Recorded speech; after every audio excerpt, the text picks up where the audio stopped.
आशा को वीडियो भेजने वाला शख्स और कोई नहीं बल्कि रवि था।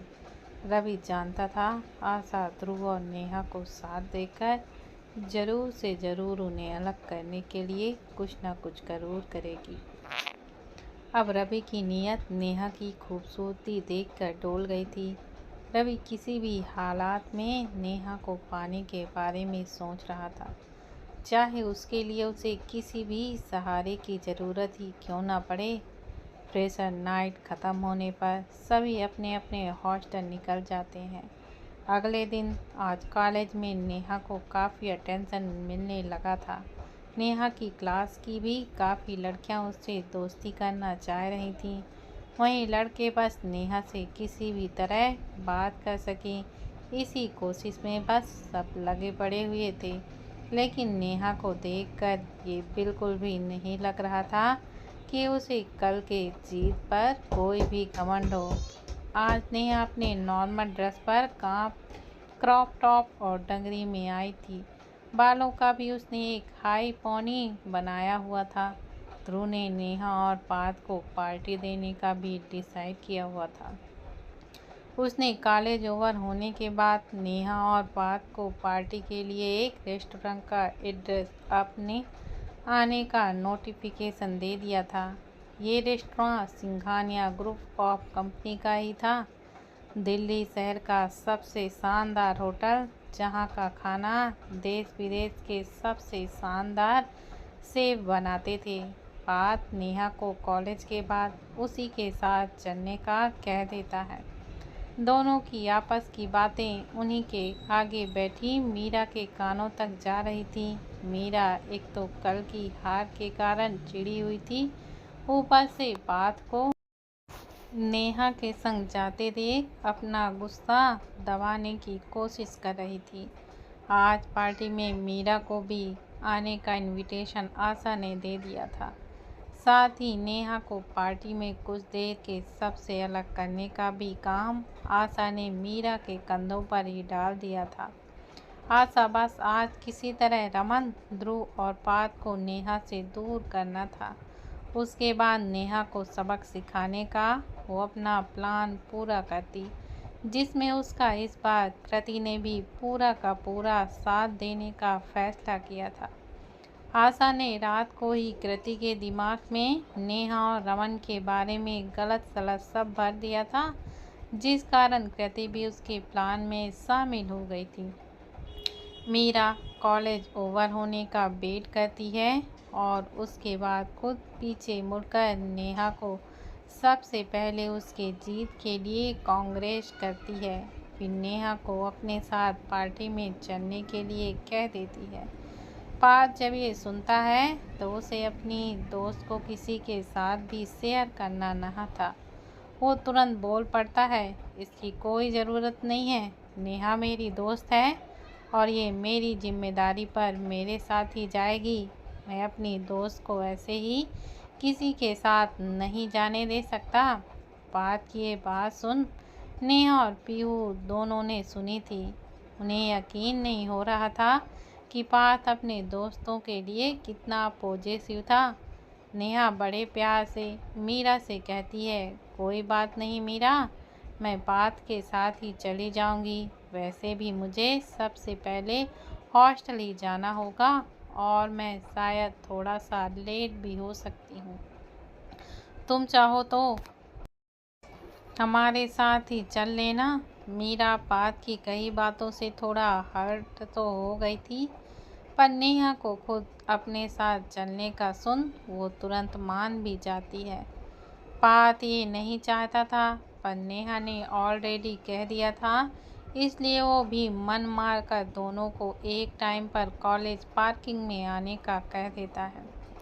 नेहा पीहू के साथ अपने हॉस्टल निकल जाती है। हॉस्टल पहुंचते ही पीहू और नेहा अपने अपने घर बात करने लगती हैं। नेहा अपने घर पर हर एक बात बता देती थी। उसकी माँ को नेहा का अनजान लोगों के साथ जाने का सुन थोड़ा सा डर भी लगने लगता है, जिस पर नेहा, जिसने पहले ही रमन को अपना भाई होने का बता दिया था, नेहा कहती है, माँ आप बिल्कुल परेशान मत हो, मैं अकेली थोड़ी ही जा रही हूँ। वहाँ पर हमारे ही कॉलेज के सीनियर भी होंगे, साथ ही साथ रमन भाई भी तो होंगे वहाँ। रमन भाई हमेशा से मेरी हेल्प करते हैं। ये सुनकर नेहा की माँ की थोड़ी चिंता कम हो जाती है। नेहा फ़ोन रख अपना मोबाइल और वॉलेट साथ ले लेती है कि तभी उसके कानों में पीहू के चहकने की आवाज़ पड़ती है। नेहा पीहू के फ़ोन कॉल ख़त्म होने का वेट करती है। जैसे ही पीहू फ़ोन पर अपनी बात ख़त्म करती है, वो तुरंत खुशी से नेहा को गले से लगा लेती है।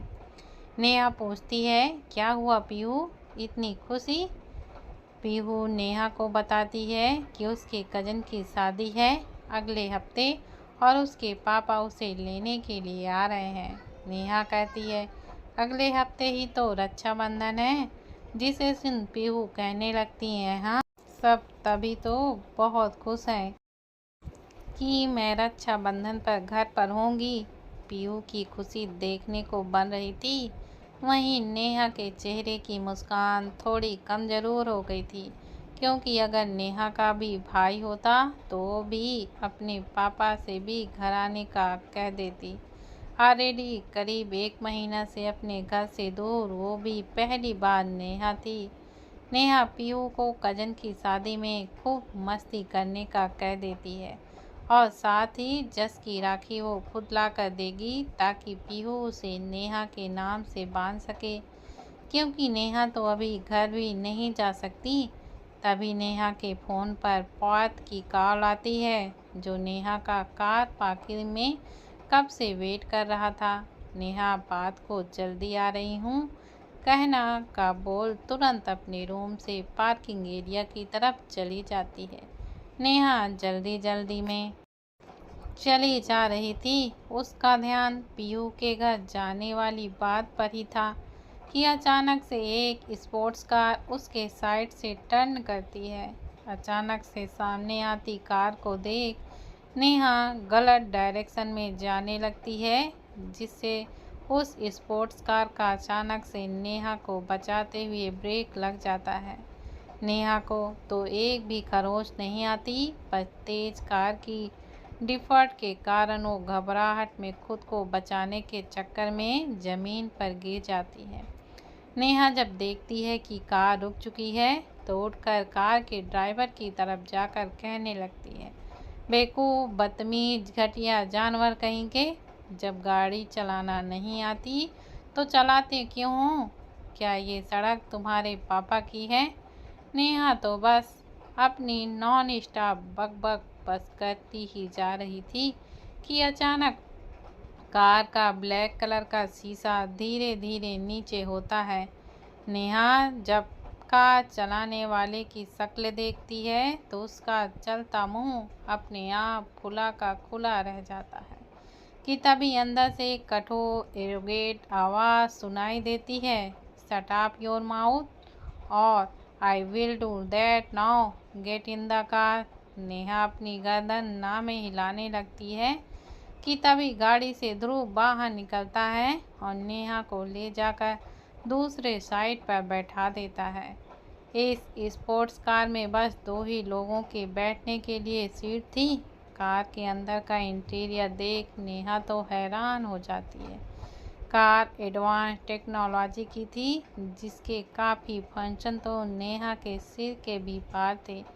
नेहा इधर उधर अपनी नज़रें घुमा के देख ही रही होती है कि ध्रुव अपनी वाली साइड में आकर भी बैठ चुका था।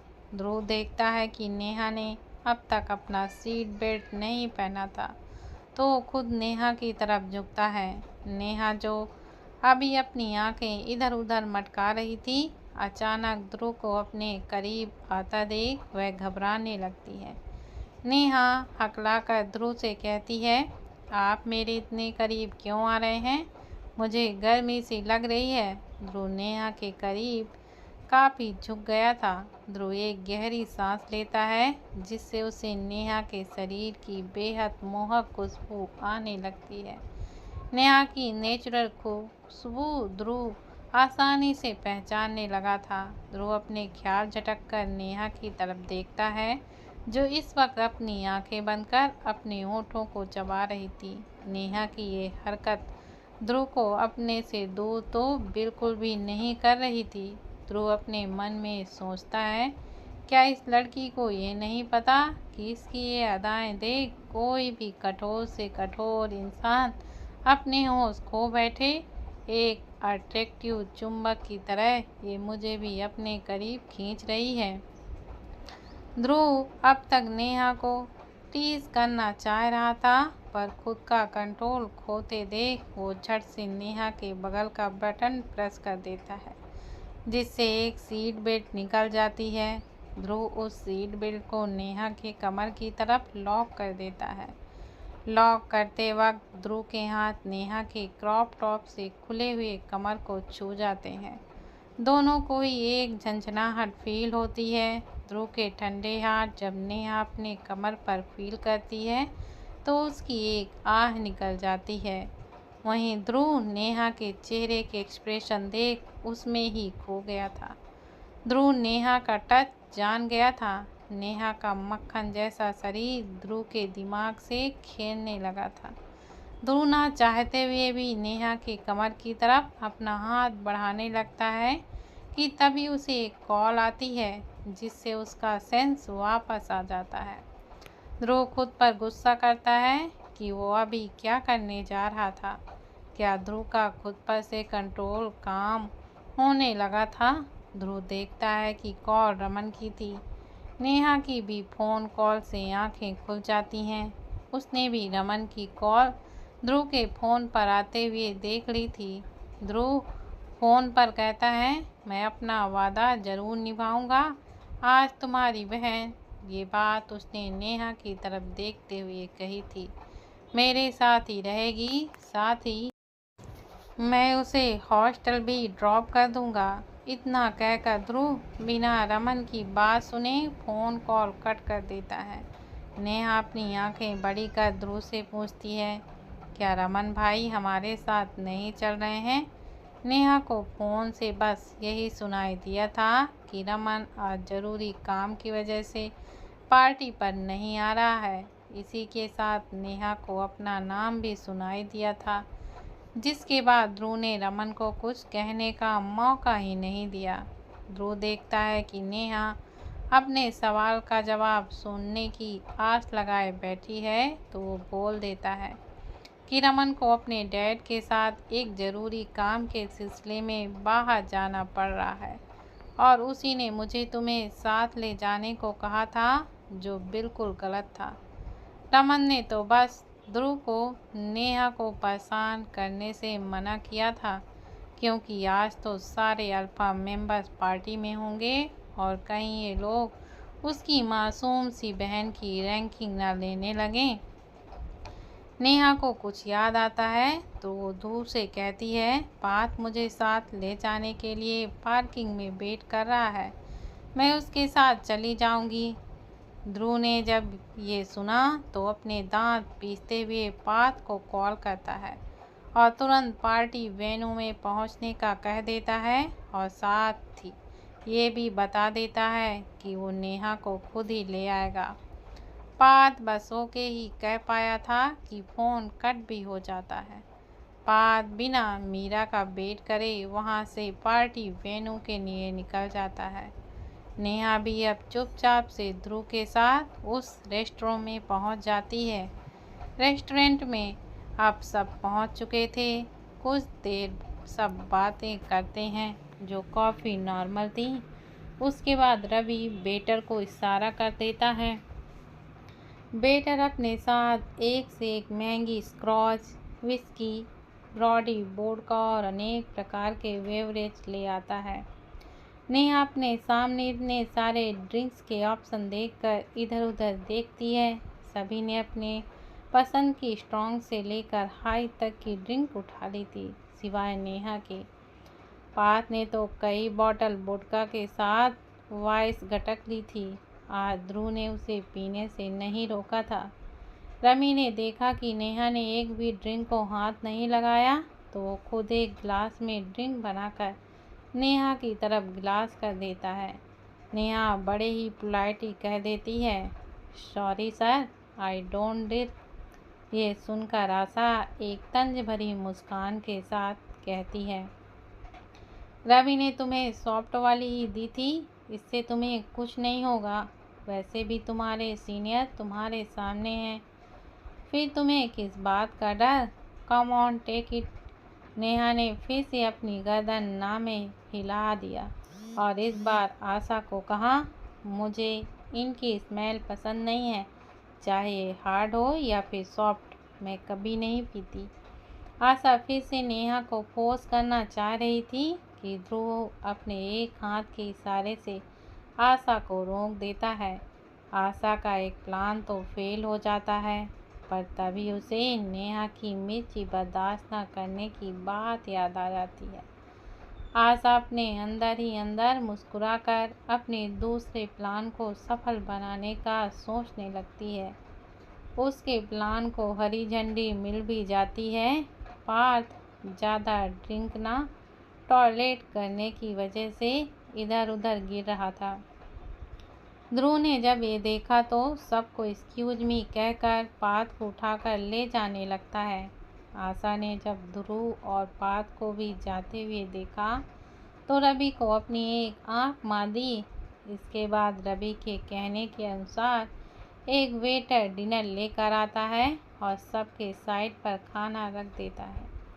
नेहा जल्दी से जल्दी वहां से जाना चाह रही थी, इसलिए सबके स्टार्ट करने पर जल्दी जल्दी खाना खाने लगती है, इस बात से बेखबर कि सामने बैठे कृति, आशा और रवि तो बस इसी बात का कब से इंतजार कर रहे थे। कुछ देर खाकर नेहा को अपने मुंह में थोड़ी सी जलन मचने लगती है। नेहा ने जैसे ही पानी का एक घूंट पिया, उसके आंसू निकलने लगे। नेहा तुरंत ही अपनी सीट से खड़ी होकर अपने हाथ और पैर पटकने लगती है, पर सामने बैठे लोग उसकी कंडीशन देखकर बस मुस्कुरा रहे थे। नेहा को अब हिचकी भी तेज आने लगती हैं, साथ ही साथ उसकी आंखों से आंसू भी गिर रहे थे। वो वहां से भागकर कॉरिडोर से होते हुए वॉशरूम ढूंढने लगती है, पर आंखों में पानी होने की वजह से उसकी नज़र भी हल्की ब्लर होने लगी थी। नेहा चलते चलते सामने से आते ध्रुव से टकरा जाती है।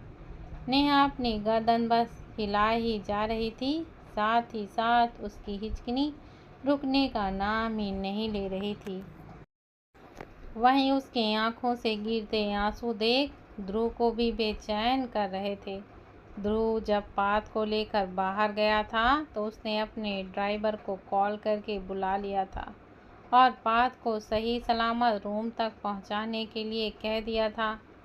ध्रुव को अगर नेहा का ख्याल तक नहीं आता तो वो खुद पार्थ को अपने साथ लेकर चला जाता। ध्रुव नेहा को पकड़कर एक रूम के अंदर ले जाता है। नेहा अपनी आंखें बंद कर बस अपने हाथ चला रही थी। नेहा की ये हालत देख ध्रुव समझ गया था कि नेहा ने शायद कुछ स्पाइसी फूड खा लिया होगा। ध्रुव ने नेहा को बेड पर बैठा दिया और जल्दी से एक गिलास में पानी भर के उसके होंठों से लगा दिया। नेहा को जब पानी सा फील हुआ तो उसने जल्दी जल्दी गुट गुट कर पानी पीने लगती है, लेकिन इसके बाद भी नेहा के हाथ पैर चलने रुक ही नहीं रहे थे। नेहा के गिरते हुए आंसू और उसकी हिचकी भी रुकने का नाम ही नहीं ले रही थी। ध्रुव ने नेहा को फिर से एक गिलास पानी दिया, लेकिन उसे ख़त्म करने के बाद भी नेहा की हालात में कोई सुधार नहीं दिख रहा था। ध्रुव थोड़ा नेहा को हिलाकर पूछता है, तुमने ऐसा क्या खा लिया जो तुम्हारी हिचकी दुख ही नहीं रही है? नेहा रुआसी आवाज़ में बोली, मुझे बहुत तेज मिर्ची लग रही है। कहते कहते नेहा अपनी गर्दन इधर उधर घुमा रही थी। ध्रुव को अब घबराहट सी होने लगी थी, क्योंकि नेहा की नाक भी पूरी तरह से लाल हो चुकी थी, साथ ही उसके माथे पर पसीने आने लगा था। ध्रुव ने जल्दी से फ्रीजर में रखे आइस क्यूब ले आया। नेहा के मुंह के आगे उसने आइस क्यूब कर दिया। नेहा के होंठों पर कुछ ठंडा फील हुआ तो उसने अपना होंठ खोल दिए। ध्रुव ने जल्दी से आइस क्यूब नेहा के मुंह में डाल दिया, पर कुछ ही देर में नेहा ने वो आइस क्यूब भी उगल लिया। ध्रुव ने नेहा को कहा, नेहा ये आइस क्यूब है, इससे तुम्हें स्पाइसी कम लगेगा और जल्दी ही राहत भी मिलेगी, इसे जल्दी से खा लो। पर नेहा कैसे इतना ठंडा आइस क्यूब खा सकती थी? नेहा हिचकी लेते हुए ना में इशारा करने लगी। ध्रुव को भी अब समझ ही नहीं आ रहा था कि वो अब क्या करे। ध्रुव ने फिर से एक बार नेहा को आइस क्यूब खिलाने की कोशिश करी, पर एक बार फिर नेहा ने वो आइस क्यूब कुछ देर बाद अपने मुंह में रखा। उसके बाद तुरंत उसे अपने मुंह में बाहर निकाल दिया। नेहा अपने हाथ मारते मारते आधी बेड पर लेट गई थी। ध्रुव एक गहरी सांस लेता है और अपने मुंह में एक आइस क्यूब डाल लेता है। फिर नेहा को अपने एक हाथ से उठाकर उसके होंठों पर अपने होंठ रख देता है। ध्रुव के ठंडे होंठ जब नेहा के होंठों को छूते हैं तो नेहा अपने होंठ खोल देती है। इसके बाद ध्रुव अपने होंठों से नेहा के होंठ लॉक कर देता है। ध्रुव को अब नेहा के होंठ से स्पाइसी का लेवल पता चल गया था। नेहा को बहुत तीखी मिर्च, जिसे खाने के थोड़ी देर बाद असर दिखने लगता है, वो खाने में खिलाई गई थी। ये दुनिया की सबसे तीखी मिर्च में आती है। आजकल तो चैलेंज में उसके चिप्स भी खाने लगे हैं। ये वही वाली मिर्च थी। ध्रुव जो काफ़ी स्पाइसी फूड आराम से खा लेता था, उसे भी नेहा के होंठों से काफ़ी तेज स्पाइसी फ्लेवर फील होने लगा था। ध्रुव जल्दी से अपने मुंह में लिया हुआ आइस क्यूब को नेहा के होंठों पर फिराने लगता है। कुछ देर नेहा कुछ नहीं करती, पर थोड़ी देर बाद नेहा को आइस क्यूब को हटाने लगी थी। ध्रुव झट से नेहा को कमर से पकड़ लेता है और उसके होंठों से ले जाते हुए वो आइस क्यूब नेहा के मुंह में डाल देता है। ध्रुव का काम बस नेहा के होंठों को लॉक करना था, पर नेहा के लिप्स उसे जाने ही नहीं देना चाह रहे थे। साथ ही नेहा के कमर पर ध्रुव के हाथ धीरे धीरे से कसने लगे थे। ध्रुव अपनी सारी होशियारी खो बैठा था। ध्रुव को नेहा के मुंह से आता स्पाइसी फ्लेवर एक अलग रोमांस देने लगा था। ध्रुव नेहा को स्मूच करने लगा था, साथ ही अपनी जीभ से नेहा के मुंह को स्कैन कर रहा था। नेहा ने अब तक अपनी आंखें तक नहीं खोली थी, पर अपने मुंह के अंदर इतने ठंडे आइस क्यूब को फील करते देख नेहा ने ध्रुव के कॉलर को कस के पकड़ लिया था। ये करने के कारण ध्रुव की पकड़, जो अब तक नेहा की कमर तक ही थी, अब नेहा के कमर के हर हिस्से में होने लगी थी। ध्रुव बहकने लगा था। नेहा की व्हाइट क्रॉप टॉप के ऊपर एक डंगरी पहनी हुई थी, जिसके आगे से बस 2 बटन थे। उन बटन को हल्का सा भी साइड करने पर आधे शरीर की डंगरी नीचे सरक जाती थी। ध्रुव ने जब नेहा को कस के पकड़ा हुआ था, उसी दौरान नेहा की डंगरी बेल्ट वाले हिस्से तक नीचे गिर गई थी। अब नेहा के ऊपर शरीर पर बस एक छोटा व्हाइट टॉप ही था, जो क्रॉप होने की वजह से कमर के काफ़ी हिस्से को दिखा रहा था।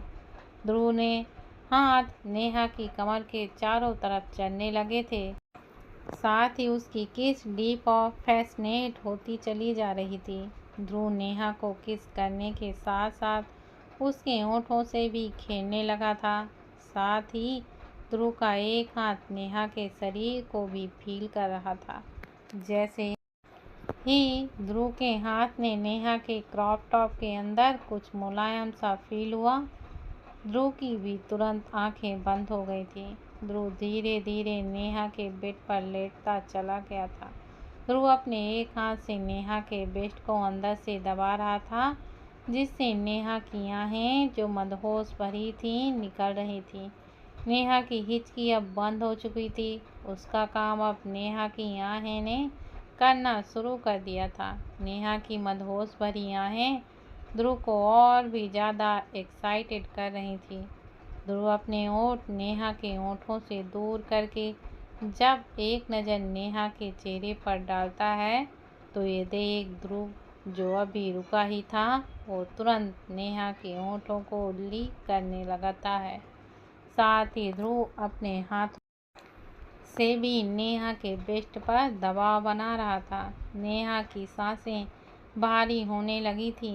इसके साथ नेहा के होंठ, जो किस करने की वजह से काफ़ी लाल हो चुके थे और एक केक पर लगे चेरी की तरह ध्रुव को अपने पास बुला रहे थे। ध्रुव नेहा के होठों से होते हुए नेहा के गर्दन तक आ चुका था। ध्रुव का नेहा के टॉप के अंदर हाथ होने की वजह से नेहा का काफ़ी शरीर दिखने लगा था। उसी के साथ नेहा का सीना ऊपर से नीचे हो रहा था। ध्रुव का दूसरा हाथ नेहा की डंगरी, जिसे कहाँ से खोले, ढूंढ रहा था। ध्रुव नेहा के गर्दन से होते हुए नेहा के कमर तक किस करने लगा था। अब नेहा की आहें और तेज हो गई थी।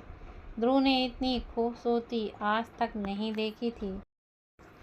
ब्लैक कलर की बेडशीट पर नेहा का दूध सा बदन एक आकर्षण कमल का फूल लग रहा था। ध्रुव नेहा के चेहरे की तरफ देखता है तो नेहा की आंखें बंद थीं, लेकिन नेहा अपने होंठ चबा रही थी। ध्रुव नेहा के कमर पर एक बाइट करता है। उसके तुरंत बाद नेहा के होंठों की तरफ बढ़ जाता है। ध्रुव नेहा के होंठों को छोड़ना ही नहीं चाह रहा था। ध्रुव ने जो आइस क्यूब नेहा के मुंह के अंदर डाली थी, वो तो कब की ध्रुव के पैशनेट हॉट किस से मेल्ट हो चुकी थी। ध्रुव जैसे अपनी सारी समझ खो बैठा था। नेहा के शरीर का टच उसे उसका कंट्रोल खोने पर मजबूर कर रहा था। ध्रुव ने इससे पहले कभी भी लड़कियों से ज़्यादा बात नहीं की थी।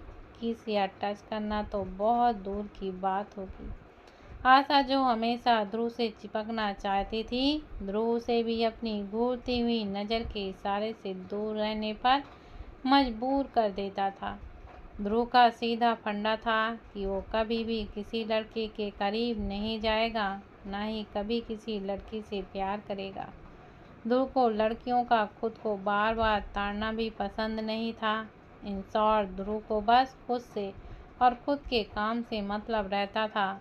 अपना खुद पर सेल्फ कंट्रोल पर ध्रुव को काफ़ी घमंड भी था, पर आज नेहा के करीब आने से ध्रुव का वो घमंड और उसकी सारी रीजनिंग भी गायब हो चुकी थी। ध्रुव अपने होश खोते हुए नेहा की डंगरी को अपने एक हाथ से नीचे करने की कोशिश करता है, पर डंगरी इस तरह कभी नहीं खुलती थी। डंगरी की तो बैक साइड एक चैन होती है, जिसे अनजिप करके ही डंगरी को उतारा जाता है। अब ये बेचारे ध्रुव को कैसे पता होगा। ध्रुव फ्रस्ट्रेट होकर अपना हाथ, जो नेहा के बेस्ट को अच्छे से फील कर रहा था, उसे बाहर निकालता है। ध्रुव किस करते हुए नेहा के ऊपर आ चुका था और अपने दोनों हाथों से नेहा के हाथों को पकड़े हुए था। ध्रुव अब धीरे धीरे नीचे की तरफ जाने लगता है। नेहा के शरीर की नेचुरल खुशबू, साथ ही नेहा के बिखरे टॉप से झलकता नेहा की गोरी स्किन ध्रुव को काफ़ी एक्साइटेड कर चुकी थी। ध्रुव बस अब नेहा का डंगरी अपने हाथों से फाड़ने ही वाला था कि तभी अचानक उसे होश आ जाता है। ध्रुव की आंखें हैरानी से बड़ी हो जाती हैं। खुद का ऐसा होश खोते देख ध्रुव अपने माथे पर हाथ रख लेता है। ध्रुव अपने मन में सोचता है, ये वो क्या करने जा रहा था। क्या वो आज अपनी सारी हदें भूल गया था। वो कब से इसे आसानी से बहकने लगा था। ध्रुव को खुद पर बहुत ही गुस्सा आने लगता है। नेहा की ये कैसी मदद की थी। ध्रुव को नेहा के कपड़े तक फाड़ने पर मजबूर होना पड़ा था। ध्रुव अपने सामने लेटी नेहा की तरफ देखता है तो नेहा अपना एक हाथ अपने माथे पर रखे गहरी सांसें लिए जा रही थी। वहीं नेहा के गले से लेकर कमर तक ध्रुव के पकड़ के कई लाल निशान बन चुके थे। ध्रुव को नेहा की कमर पर एक बाइट, जो एक लव बाइट लग रहा था, वो भी दिखाई दे रहा था। ध्रुव को खुद पर और भी ज़्यादा एम्बैरेसमेंट होती है कि वो नेहा को अब क्या ही जवाब देगा। ध्रुव नेहा को अपनी बाहों में उठाता है, साथ ही उसकी डंगरी जल्दी से ठीक करके पहना देता है। गौरतलब की बात ये थी कि नेहा ने अब तक अपनी आंखें नहीं खोली थीं। नेहा का पूरा चेहरा लाल हो चुका था। ये बता पाना मुश्किल था कि ये तेज मिर्च के कारण हुआ था या फिर ध्रुव के डीप इंटेंस किस के कारण हुआ था। ध्रुव अपनी एम्बैरेसमेंट छुपाकर नेहा की तरफ देखकर नेहा से पूछता है, क्या उसे अब भी मिर्ची लग रही है? जिस पर नेहा अपनी गर्दन बेख्याली में ही हाँ में हिला देती है। ध्रुव अब नेहा को भूल कर भी आइस क्यूब खिलाने का सोच नहीं सकता था। ध्रुव उस फुली फर्निश्ड रूम जहाँ पर हर फैसिलिटी ऑलरेडी थी, वहाँ पर रखे फ्रिज में से कुछ ढूंढने लगता है। ध्रुव को एक मिल्क शेक की बोतल दिखती है। ध्रुव जानता था स्पाइसी खाने के बाद अगर मिल्क से रिलेटेड कोई भी प्रोडक्ट खा लो तो स्पाइसी कम लगता है, पर कमाल की बात है ध्रुव को ये रीजनिंग पहले याद ही नहीं आई। ध्रुव जल्दी से मिल्क शेक की बोतल का कैप हटाकर नेहा के मुंह के सामने कर देता है। नेहा को अब हल्की हल्की सी ही मिर्च लग रही थी, क्योंकि बाकी सारी की सारी स्पाइसी तो ध्रुव ने किसके साथ अपने अंदर ही ले ली थी। नेहा बच्चों की तरह मिल्क शेक पी रही थी। वहीं नेहा के चेहरे पर एक प्यारी सी स्माइल थी, क्योंकि ये चॉकलेट मिल्क शेक था जो नेहा का फेवरेट था। नेहा को इतने प्यार से अपने हाथों से पीते देख ध्रुव भी अपनी एम्बैरेसमेंट भूल चुका था। नेहा ने अपना सारा मिल्क शेक पी लिया था। इसके बाद नेहा अपनी आंखें खोलती है तो सामने ध्रुव को देखती है। मिर्च के असर के कारण ये तक समझ नहीं पाई थी कि उसे आइस क्यूब खिलाने की कोशिश कौन और कैसे कर रहा था। ध्रुव अपने हाथ से नेहा के मुंह पर बने दूध के निशान साफ कर देता है। ध्रुव के चेहरे पर एक प्यारी सी मुस्कान थी। सामने बैठी इतनी प्यार से उसको देखती लड़की की मासूमियत ध्रुव के दिल को शांत कर चुकी थी, जो कब से बुलेट की रफ्तार पकड़ चुका था। ध्रुव नेहा से पूछता है, क्या अब भी तुम्हें कुछ स्पाइसी सा फील हो रहा है? नेहा उसके जवाब में बस अपनी गर्दन ना में हिला देती है। नेहा अपने दोनों हाथों को अपने गालों पर रखती है और बड़े ही क्यूटली कहती है, पर मुझे बहुत गर्मी लग रही थी। ध्रुव समझ गया था कि नेहा पर स्पाइसी का असर था, इसलिए इसे हमारी किस भी याद नहीं रही। एक गहरी सांस लेकर ध्रुव नेहा को चलने को वापस हॉस्टल चलने को कहता है। ध्रुव नेहा को उसके हॉस्टल छोड़कर अपने रूम में आ जाता है। ध्रुव देखता है कि पार्थ अपने बेड पर पड़े कुंभकर्ण की तरह सो रहा था। क्या नेहा को याद रहेगी किस या फिर भूल जाएगी? क्यों ध्रुव का सेल्फ कंट्रोल नेहा के सामने फेल हो जाता है? क्या जवाब देगा ध्रुव नेहा को जब नेहा को सब याद आएगा? जानने के लिए पढ़ते रहिए नेहा और ध्रुव की लव स्टोरी आगे इश्क पर। प्लीज़ आप ज़्यादा से ज़्यादा चैनल को सब्सक्राइब कीजिए।